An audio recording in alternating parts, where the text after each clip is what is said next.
There are moments in life when a presence enters quietly, almost invisibly, and everything within you shifts. You do not recognize it at first, perhaps you never do, but it leaves a tremor along the spine of your existence, an echo that stretches far beyond the hours or days that pass. It is not a love that blooms softly or fades gently. It is a love that awakens. And it awakens not because of gestures or words or fleeting affection, but because of the sheer force of a soul unafraid to be whole. There is a woman sometimes called difficult, sometimes called too intense, who refuses to shrink to soften to fit into the contours of what is expected. She carries a freedom so natural, so unyielding, that it becomes unbearable to the men who have lived their lives confined by control, fear, and the desperate need to dominate. To them, she is a riddle, a storm, a mirror, whose reflection cuts deeper than any blade. Society in its quiet insistence has taught men for centuries that power is measured by compliance, by the subtle ability to bend the world to their will. And women have been offered roles as mirrors that do not challenge, but please, that adapt, wait, and conform. But when a woman refuses this choreography, she disrupts the rhythm of expectation. She is not bad. She is not cruel. She simply exists fully, and in doing so, she reflects a truth that terrifies. For what men see in her is not merely independence, it is the reflection of their own untended depths, the uncharted territories of freedom they have never dared to explore. Carl Jung wrote that what we admire or fear in another is a mirror of what our soul longs to integrate. And here lies the paradox. The more he resists her, the more magnetic she becomes, because she is a living symbol of a self he has yet to claim. There is a subtle violence in this awakening, not of hands or words, but of confrontation with the soul. The man who encounters her discovers the cracks in his own ego, the hollows he has filled with dominance and performance. Every boundary she sets, every silence she maintains, every refusal to accommodate his illusions forces him to look inward. And it is not pleasant. It is raw. It is the first pulse of fear and longing coiling around the same moment. She does not fight to be seen, yet she is impossible to ignore. She does not demand admiration, yet she commands it by the very fact of her wholeness. And in the gaze that meets his, he does not merely see her. He sees himself as he has never truly seen, fragile, incomplete, yet capable of becoming something more if he dares. This is why he returns. Not always physically, not always with words, but in memory, in thought, in the quiet ache of recognition that she exposed a part of him he had long denied. Even if he cannot articulate it, even if pride compels him to disguise the truth, he cannot escape the awakening she triggered. She is no conquest. She is a threshold. And for those men, every attempt at control, every strategy of seduction, every gesture of persuasion collapses against the immovable truth of her presence. She is whole, and she will not bow. She becomes a reflection not of desire alone, but of fear and longing intertwined, a silent summons to face what has always been avoided. And in this encounter lies the beginning of transformation. The man who cannot dominate her cannot remain as he was. He is confronted by a shadow of himself, a shadow he cannot banish, and the awareness of that shadow demands movement, demands introspection, demands growth. The very fact that he cannot control her forces a subtle seismic shift. He feels unsteady, yet alive, terrified, yet drawn. And it is in this tension, in the interplay of fear and fascination, that the first spark of change flickers. He comes back in pieces, in fragments of thought, in the quiet moments when the world has softened around him, and the masks he wears feel suddenly heavy. He remembers her gaze steady, unflinching, a light that did not bend for him or for anyone else. He remembers her silence, which spoke louder than any plea, louder than any charm he could muster.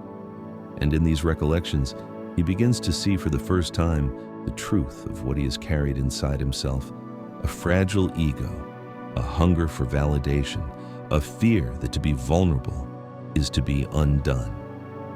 She never asked him to change for her, yet every encounter with her made it impossible to remain the man he had always thought himself to be. She merely existed, and in existing fully, she demanded that he face himself.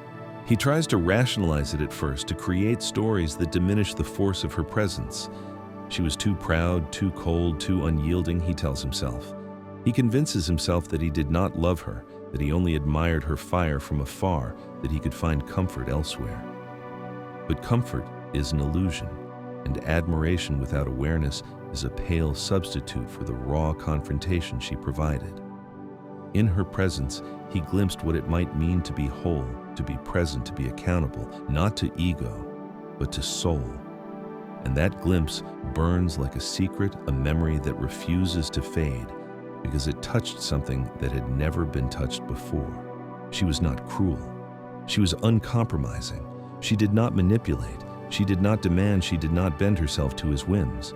She simply carried her essence with the quiet authority of someone who has looked fear in the eye and refused to shrink. And in her refusal to conform, she became the mirror he could not avoid. Every game he had played, every act of seduction, every measure of control dissolved against her calm, unwavering presence. She forced him to confront the futility of domination and the hollowness of performance. And in that confrontation, he felt unmoored. The illusion of power he had built so carefully for himself began to fracture. There is a peculiar terror in meeting such a woman, the terror of being fully seen without the shields of charm or aggression or pretense. She exposes what he has hidden from himself. She shows him the cracks in his armor and the emptiness behind his bravado. And it is painful, almost unbearably so. He may flee, he may deny, he may grasp for control, yet the seed she planted cannot be uprooted. It waits quietly like a slow dawn for him to awaken, and awakening when it finally comes is never gentle. It is the breaking of old patterns, the collapse of familiar facades, the unbearable intimacy of seeing oneself as one truly is. He begins to realize that her absence is not absence at all. It is presence in another form, the echo of a mirror that cannot be ignored, the reminder that he's been confronted unmasked and invited into a new way of being. Every attempt to fill the void with distraction, with charm, with fleeting affection falls short because it was never about her. It was always about the awakening she triggered. And awakening is not comfortable. It is not predictable. It is the slow unraveling of old illusions and the delicate, terrifying work of reconstruction. He understands, even if he cannot say it aloud, that she was never a challenge to be overcome or a conquest to be won. She was an initiation, a threshold through which he was forced to pass whether he liked it or not. And passing through, he is changed. Not immediately, not entirely, but irrevocably. He has glimpsed a world where truth, presence, and wholeness matter more than dominance, performance, or superficial desire. And that glimpse will haunt him even in silence, even in absence, even in the lives he builds after her.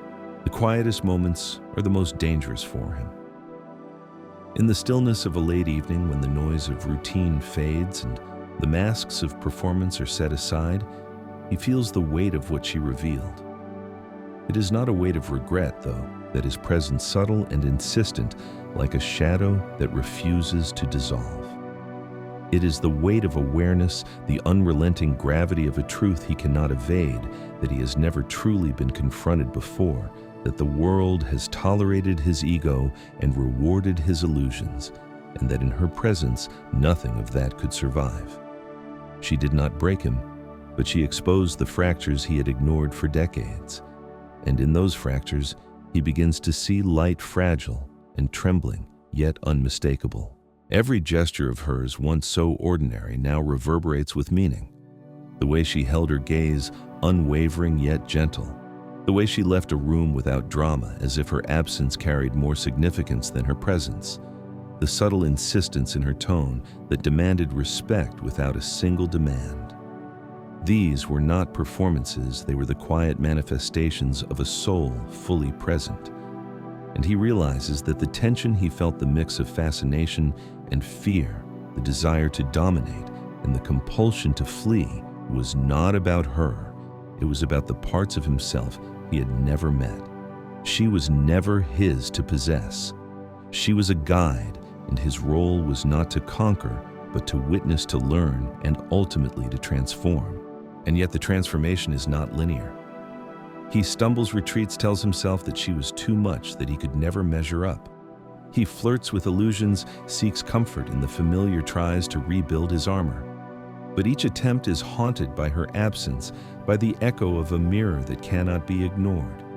He begins to understand that her presence was not a gift to be held, but a challenge to be internalized.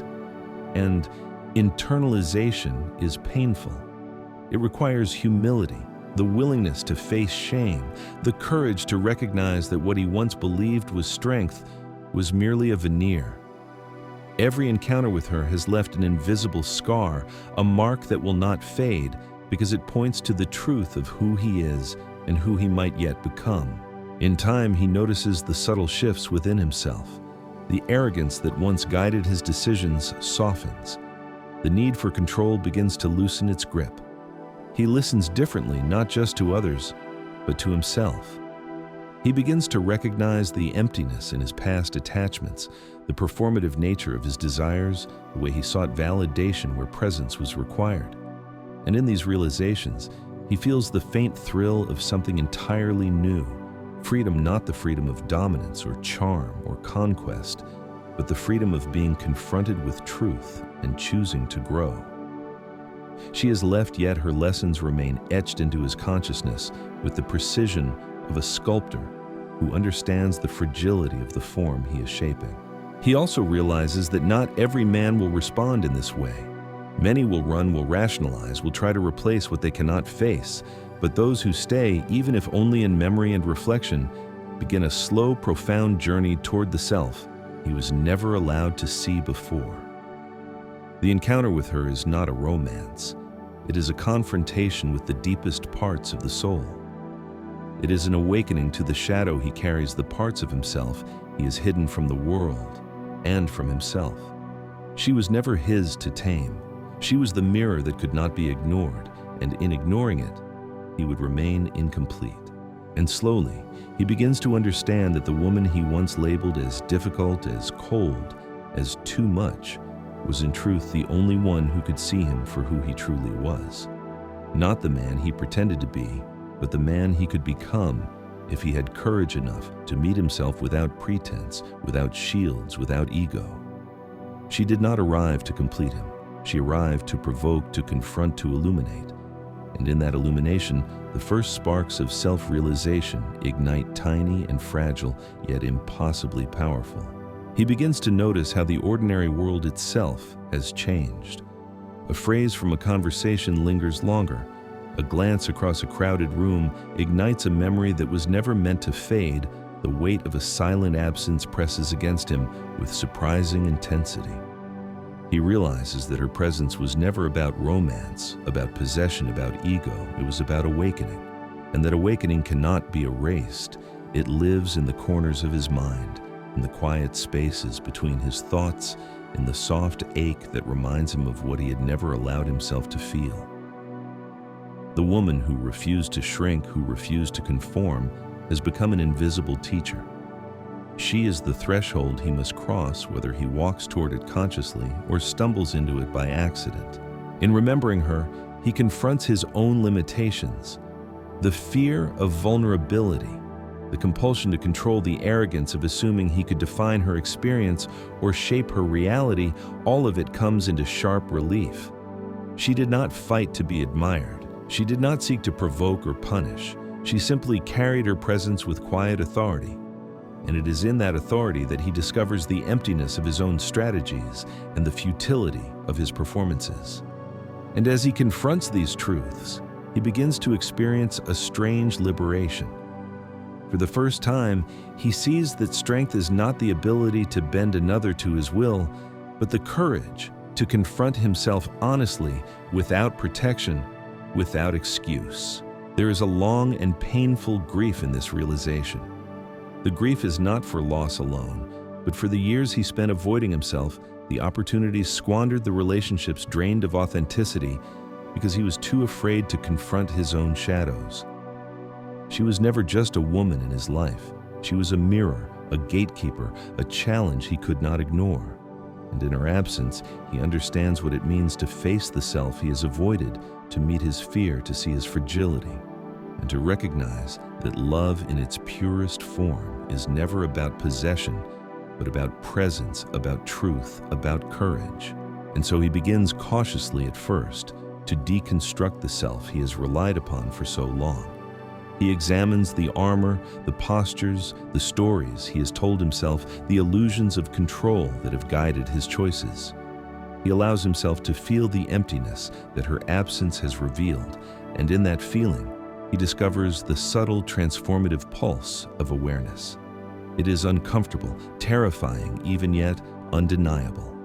Every memory of her, the quiet firmness, the unyielding gaze, the way she left without drama, becomes a lesson in the power of integrity and the quiet authority of the soul. She did not need to fight to be seen. She only needed to exist fully, and in doing so, she forced him to see himself fully. Gradually, he notices a subtle shift in the way he moves through the world. He listens differently, not to manipulate, not to control, not to impress, but to understand. He acts not to dominate or seduce, but to be present, to be real, to honor what is authentic in himself and in others. His past behaviors, chasing, demanding, performing, begin to lose their allure. They feel shallow in comparison to the depth of the awakening she triggered. And though he may never speak of her, may never attempt to return, may never even consciously recognize the extent of her influence, he carries her in the way a soul carries a lesson it cannot unlearn. She has left a scar, yet it is a scar of wisdom, not of pain. Every moment of reflection, every silent confrontation with himself, every choice to act with integrity rather than ego is a tribute to the invisible force she became in his life. And he begins to see that the woman he once called bad was not a challenge to be overcome, but a portal to transformation. She was never his to claim. She was the awakening he could not avoid, the mirror that reflected what he most feared to see, and the spark that ignited a journey he may never have taken otherwise. In the stillness of his own life, long after she is gone, he begins to recognize the depth of what her presence truly meant. It was not a romance, not a fleeting attachment, not a series of beautiful gestures meant to be collected like souvenirs. It was a lesson, a silent revolution, a map to a territory he had always avoided, the landscape of his own soul. And he begins to understand with a clarity that almost terrifies him that she was never meant to stay. Some encounters are not designed for permanence. They exist only to awaken, to provoke, to illuminate what lies hidden in the quiet corners of our being. She was that awakening. He remembers the subtle ways she claimed space without apology, the way she moved through the world fully herself, the way she required nothing more than honesty, presence, and truth. He recalls the firm boundaries she held, the dignified silences, the refusal to bend for his ego or for anyone else. At the time, he had labeled her as difficult, perhaps even cruel. Now he sees that difficulty was the manifestation of her wholeness, the living proof of a soul unafraid.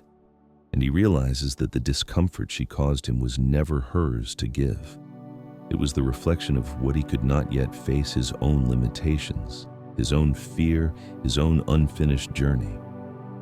He begins to reconstruct himself slowly, delicately, with reverence. The defenses he once relied upon, the arrogance, the charm, the need for control, begin to dissolve. Where once he sought validation from others, he now seeks presence within himself.